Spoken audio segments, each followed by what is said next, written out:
हे माऊ, हे माऊ, काय खायचं तुला माऊ? ए माऊ, हे बघा कसला खतरनाक पाऊस झालाय. आता काय पावसाळ्याचे दिवस आहेत म्हणलं पाऊस होणारच. तर आम्ही मस्तपैकी आज वडापाव खायची इच्छा झालेली आहे आणि वडापाव ऑर्डर केलेला आहे. आले वडापाव आला. डिलेवरी बॉय तुम्ही? लांबचं डिलेवरी बॉयला घर पण माहिती आहे, इतकं ऑर्डर करत असतो आम्ही.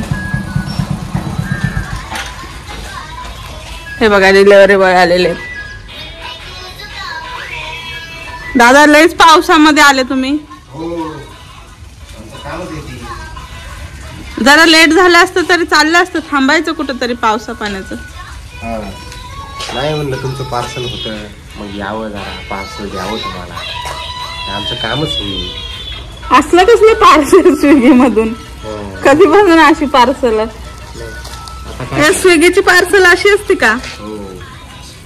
कुठून आणलं तुम्ही? काय आणले?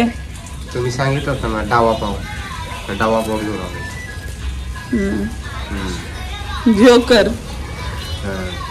काय करता तुम्ही? पेमेंट केलंय मी ऑलरेडी स्विगीला. ठीक आहे मग जाऊ शकता तुम्ही. बरोबर जाऊ. बरं तुम्हाला पगार किती पडतो? पगार भरपूर पडतो आम्हाला. आमचं थोबडं दिसत नाही, दाखवते आमचं थोबडं. दिसतंय की तुम्हाला? तुमच्या गॉगल मुळे तुम्हाला दिसत नसेल. आमचं थोबड, आमचं पगार भरपूर जास्त आहे. 10,000 रुपये पगार आहे. आम्ही 10,000 रुपये कमवतो, त्याच्यातले पुरून जातात 10,000 रुपये आम्हाला. त्याच्यातले 5,000 टिप देते तुम्हाला. टिप देते. थांबा आधी घ्या ना, आमचं ओपिनियन घ्या की ऐकून सांगा की आम्हाला. मला दया आली तुमच्या 10,000ची. नाही आम्हाला पुरून जातात. काय होतं 10,000 आजकाल? 10,000 रुपये आम्हाला पुरून जातात. 5,000 रुपये आमच्या एवढं उन्हातानाचं, पावसा पाण्याचं, थंडीचं. तर आम्ही बोलू काहीतरी. फोनच पकडा मग तुम्ही आणि बोला, आणि तुमचं बोलून झालं की फोन द्या मला, घेऊन जाल तिकडं फोन. तर मॅडमनी विचारलंय आम्हाला 10,000 रुपये तुम्हाला पुरतात का? हो आम्हाला 10,000 रुपये पुरून जातात. 5,000 रुपये आमच्या गर्लफ्रेंडसाठी. जरा गप्पा बसा, बोलू द्या आम्हाला जरा. इकडे या. हो मॅडम, वा मॅडम इकडे या जरा. काय बोलायचं ते बोला. तर 10,000 रुपये आम्हाला पुरून जातात. 10,000 रुपयामध्ये सगळं काही आमचं ओके होऊन जातं.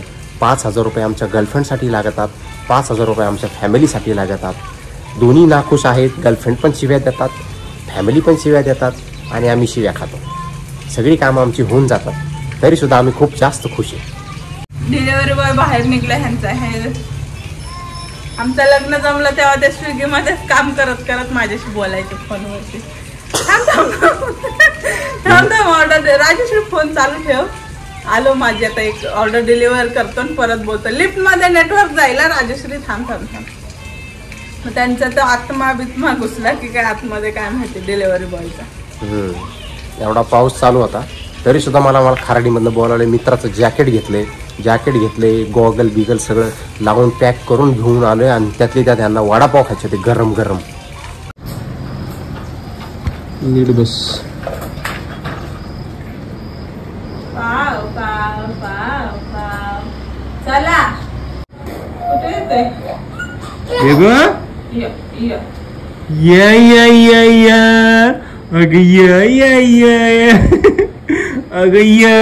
माझं पोबू.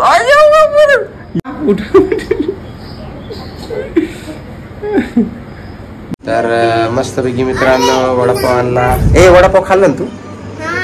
छान होता ना? छान होता का? वडापाव मध्ये एक कमी.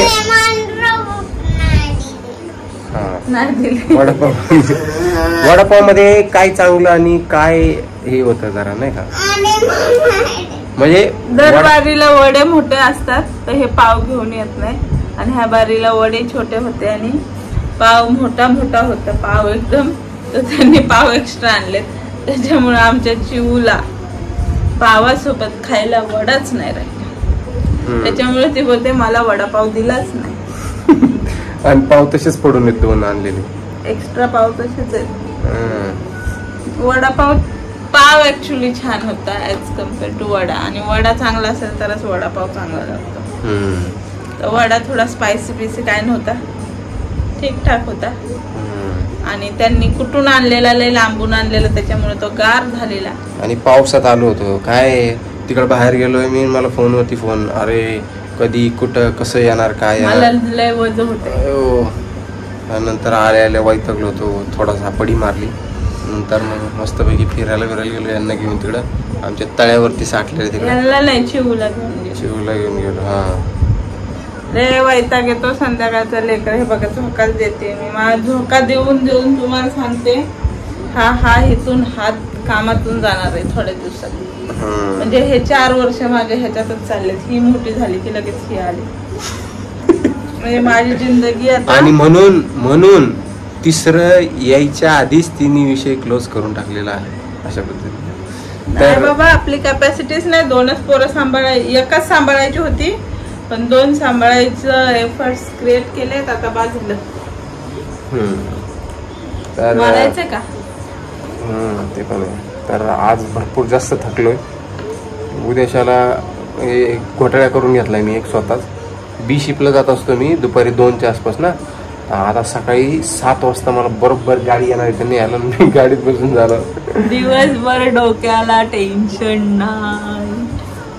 घरचं काय, घरी काय एवढं नसतं, पण आईला सोडायला जायला थोडासा प्रॉब्लेम आहे. कारण की एवढ्या भर पावसामध्ये आई कशी जाणार, थोडं ते डोक्याला टेन्शन लागून राहिलं. आईला दुपारी 2 वाजता सोडवायला जावं लागेल, 1 वाजता वगैरे.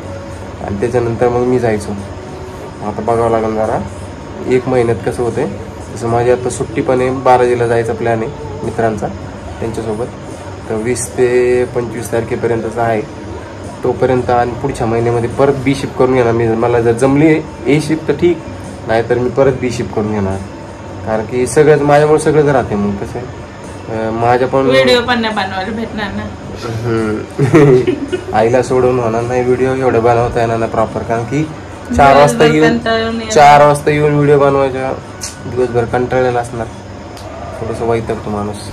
जॉबचं लय डोक्याला ताप होणार आहे त्या व्हिडिओ, दुसरं काय नाही. मला एक काम करा, माझ्याजवळ फोन ठेवून जा, आयफोन तुमचा. आयफोन मध्ये सगळा सेटअप केला आता सगळा. मग काय झालं, काय दोन्ही सिम ह्याच्यामध्ये येतात आता माझी. चला मित्रांनो, बाय बाय. आता झोपायचं.